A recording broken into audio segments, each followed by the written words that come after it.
Um, and hang on, I've just got something just popped up. Right, that's better. Yeah, he was in a tribute band, and as I say, he did a lot of that material, so his kind of voice lent to Peter Gabriel. But it's interesting that you said about David Bowie.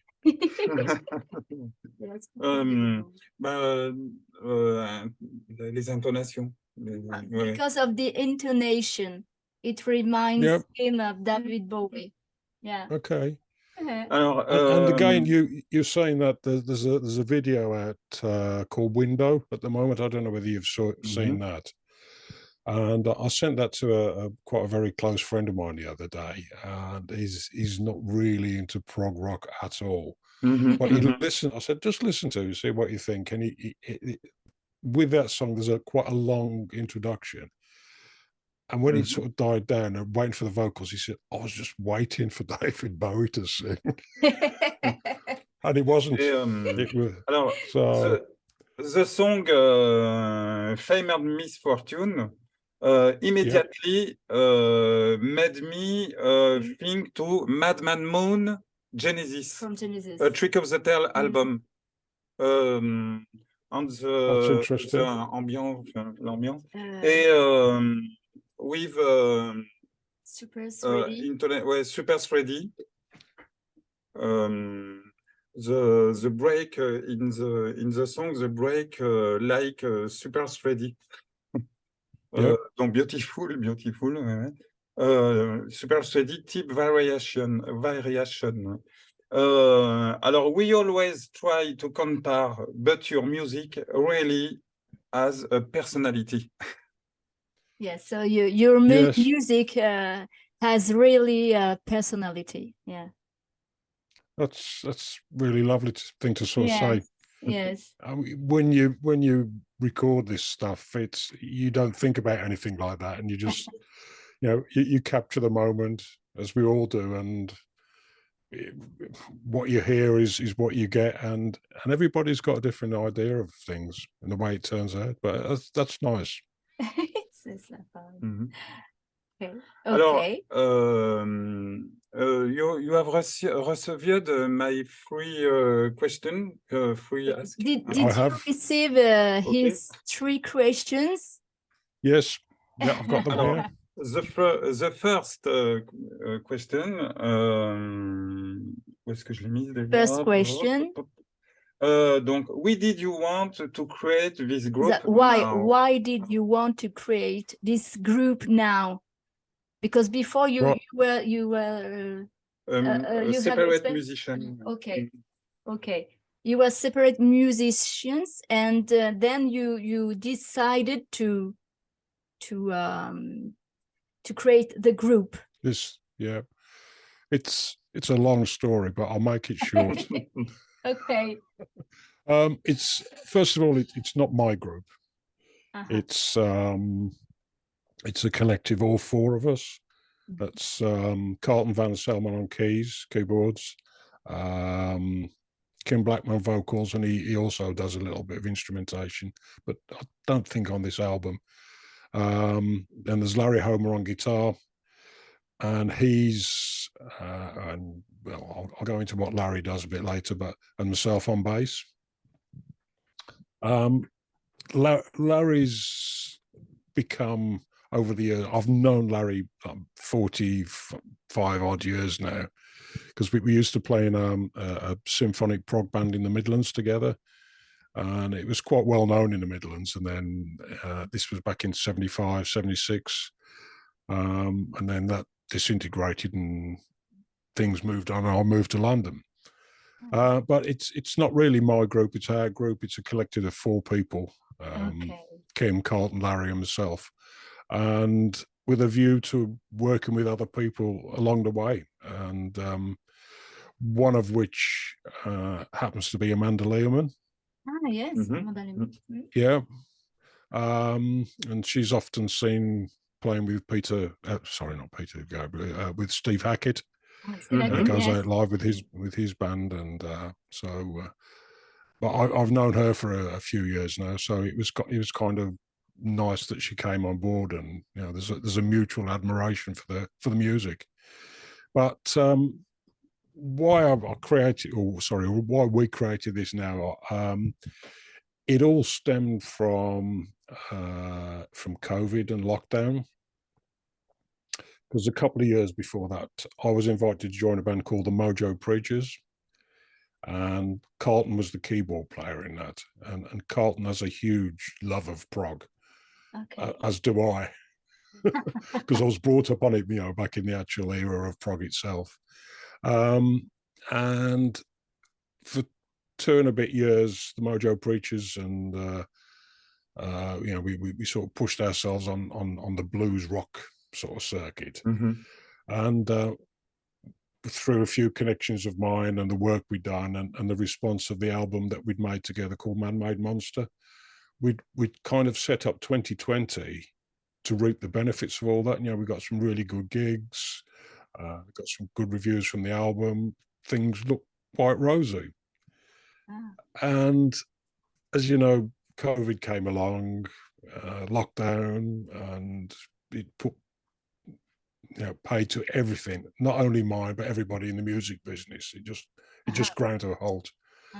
And as 2020 went on, we lost gigs, this, that, and the other. There was no rapport. We went into 2021, and there was very little there, a couple of gigs, but it all sort of crumbled. You know, the band got affected by, you know, the effects of COVID, and the way that the actual music business had changed. And I've often said there was a music business pre-COVID, and there's a music business post-COVID, and they're different, very different. And it came to Christmas in 2021 when Carlton, the keyboard player, and I had a bit of a difficult conversation over Christmas. You know, what do we do next? I mean, Carlton was writing a lot of very prog material, or had, and we hadn't got an outlet for it. And, you know, with the way that the actual live music scene had changed, it affected us so much. We actually made, Carlton and I made, you know, we love the Mojo Preachers, and they were lovely people. Well, they still are lovely people. But it was then at that point we said, right, well, let's give it a go. Let's see what happens. So that was what sparked it. And during Christmas, he said, well, I know Kim, I've worked with him. I said, well, let's, you know, see what comes from that. And I brought, or we just then decided to ask Larry Homer to join as a guitarist, which he's hasn't played in bands for years, but he's got quite a good studio that he uses. Well, it's his own studio. Anyway, cut a long story short, Larry came, he agreed, he came on board, and as we just fed him all the music. And what Larry did was he became not only the guitarist, but he produced this. So what you've heard on the album is his production. And he's had studio work in the past, back in the Midlands, back in the heydays of the 80s and this, that, and the other. So, you know, he knows what he's doing. And we all three of us, you know, owe Larry quite a huge debt, because, you know, it's become his baby from that point of view. But we've all contributed musically along the way, and we've all criticized each other's bits. But so Larry's also done drum programming, because we struggled with trying to get a natural physical drummer that kind of understood the material. We tried a couple, and it just didn't work. And in the end, Larry said, well, look, I've done this, listen to this, see what you think. And I said, well, sounds great. So we just let him. So I think there's one track that was actually done with a live drummer, but it was one of these ones where you submit a drumless track to someone, and it comes back with what they think, and it works. Okay. But most of the drums, well, all the drums bar this one are Larry's. So, and why have we done this now? It was, well, I started off in 1968 when I first picked up the bass guitar. Prog rock had started, and that became my love, my passion. Yeah. And again, I met Larry in 1975. We formed this band, this progressive symphonic, or rather, I joined a symphonic rock band, which was Larry's. Wow. So it just made sense to sort of go full circle, and we're not getting any younger. Okay. And that was, it just felt right. So that's it. That's the story. Wow. Okay, thank you. Alors, the second question. In this album, I feel openness to others and to the world, admiration for our environment. What is your message? Good question. Pay me more money. That's my message. No, I joke. We don't really have a message as such. There's not a message that the bands portray. But the music is the message. As I said, it's got three writers: Carlton, Kim, and Larry. I mean, Carlton is hugely prolific. He'll come out with a tune a day if you let him. And he's got a huge catalogue, and some work for this band and some don't. But it's basically about getting a vehicle for this music and getting, that is really the message. There is, you mentioned Fame and Misfortune. That was a song that Larry had written with the then singer with the band, the symphonic band that I was with. And 40 odd years later, he brings it to this band, rearranges it, and what you hear is what Larry produced. I mean, we've all stuck our little, the vocals, the bass, keyboards in, but that song was never ever released in 1978, 79. So again, the Random Earth Project is this vehicle. This is the message. You must listen to this music that was written all these years ago, and it's kind of fresh, even today. Albeit it was written all that time ago, it's still relevant, I feel, to today. Okay. D'accord. Thank you. Thank you. And the last question. La question que je pose à tout le monde, comment Oui, et tu l'as mis où? Oui, bah c'est voilà. Je la vois pas. Non, c'est pas marqué. What is your vision of progressive rock? Voilà. Oui, yes. In 2023. Oui. That one, yeah. Voilà, tu vois, Oui. what is your vision of progressive rock music in 2023? This is where I'll upset everyone. It's a very good question and a huge question. I actually thought about this when this morning after my breakfast, but this is my view of it. Yes. It's always been a niche genre. It's very close knit, and I feel it still is. But I sense it's got a growing sort of revival now. It's always been there, but you've had to go and find it. When I actually saw and witnessed when punk rock came along in '77, it absolutely ruined prog rock, and it suffered greatly and went undercover. But as I say, it's been there, and I feel it's been enjoying a revival.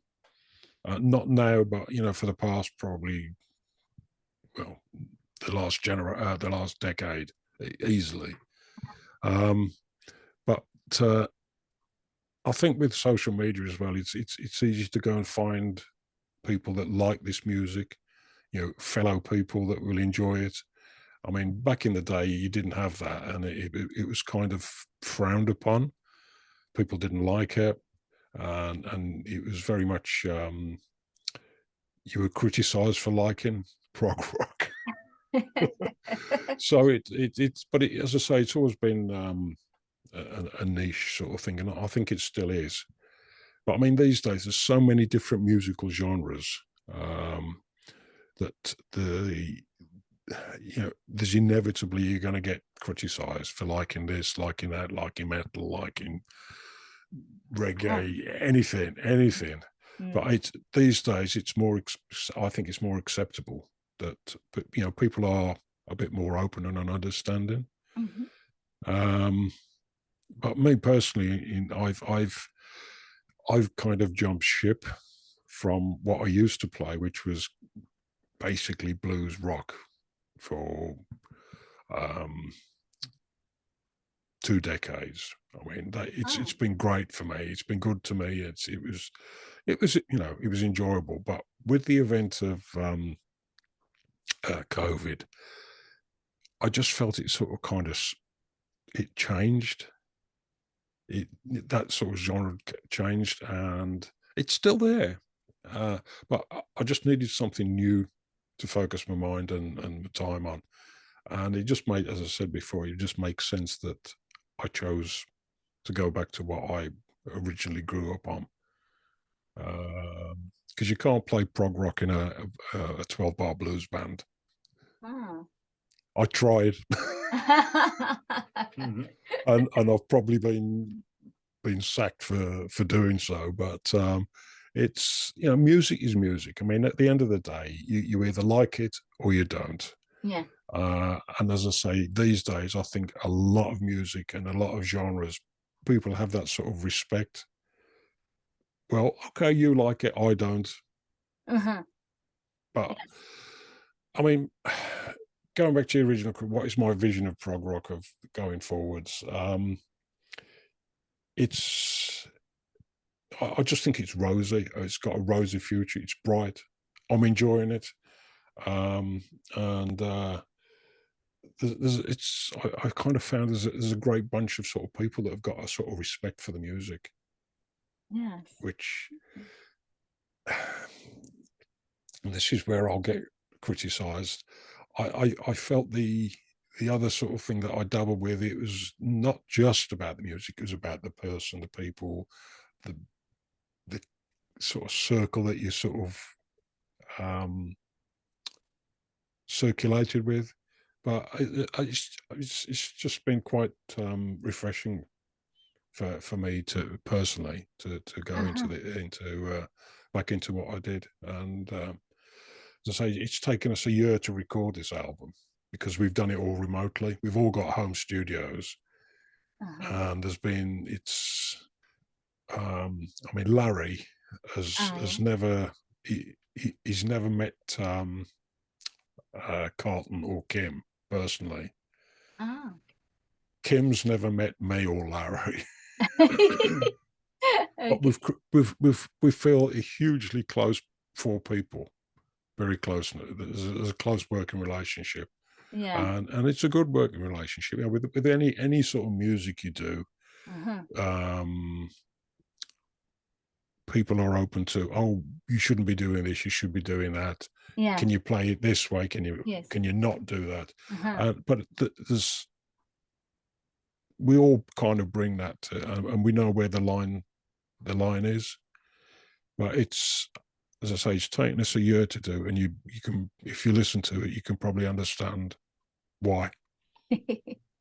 But I know I think prog rock's here to stay, and it's just lovely to be a little part of it.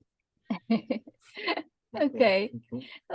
Thank you. Thank you. Alors, je voulais lui dire que auparavant, on a eu we have interviewed Steve Hackett in 2022, 2021. Yes, last year we interviewed Steve Hackett and Amanda Lehman. Amanda Lehman, yes. For his album Innocence and Illusion. Yes. Yeah. Very lovely. Have a good vision of Prague. It has a good vision of Prague too. Yes. Okay. C'est bon, okay. And I have this as well, which is Amanda's one. There's a story behind this as well. Yes. He's going to take it. I have. Amanda. Brilliant. With the red guitar. Excellent. Has to be a red guitar. It's a joke. Okay. She's a lovely person, lovely to work with. Yes, and, very, very kind. Yes. And just before lovely. Christmas, I got to we got to meet up as well. So it was just nice to say hello. Yes. C'est une excellente, good musician. Yes, she's a good musician and singer. Yeah. Qu'est-ce que tu voulais? It's okay. It's okay for us. And alors my show on vendredi l'autre le 24. So the show will be broadcast next week on Friday 24 March. Okay. March. Yeah. Okay. I give the link. He will give you the link of the replays. Okay, I'll circulate it around the world. Yes. Yes. But as I say, this, we're really pleased, with this album and also the sort of the booklet that comes with it. Okay. I have seen PDF. It's a very good. Okay. Yeah, I just you can blame me for the booklet. It's something that I think back in the day when vinyl was king, vinyl there was only vinyl. You had this big piece of cardboard with the artwork on and all the words, and people used to buy the album, put the album on, and sit and pore over the lyrics and the words and everything. But you can't do that with a digital copy. Yeah. Or even if you've got a CD sized book, it's small, and that's why I went with an A5. And as I say, it's got all the lyrics and there's a story and there's the pictures. Okay. Right. And it's just a little extra selling point for the album. And a nice touch. And at the moment we're only sort of thinking of doing a physical release. So but time moves on, we might do a digital release. We'll see when we've sold all the CDs. Wow. So we were very happy to discuss with you, and thank you very much to have accepted to this interview. We are very honored. Yes, I'm hugely appreciative of what you do. Thank you. And how you do it, and the support they give people like us, and the rest of the guys in the band, and Amanda. Yes, okay. Thank you so much. Yeah, I thank you as well, and as I say, it's a thank you from the rest of the band as well, and maybe further down the line we'll do another one. Maybe get everybody together. So, yes, thank you very much. Goodbye. Au revoir. Yes, thanks. Bye.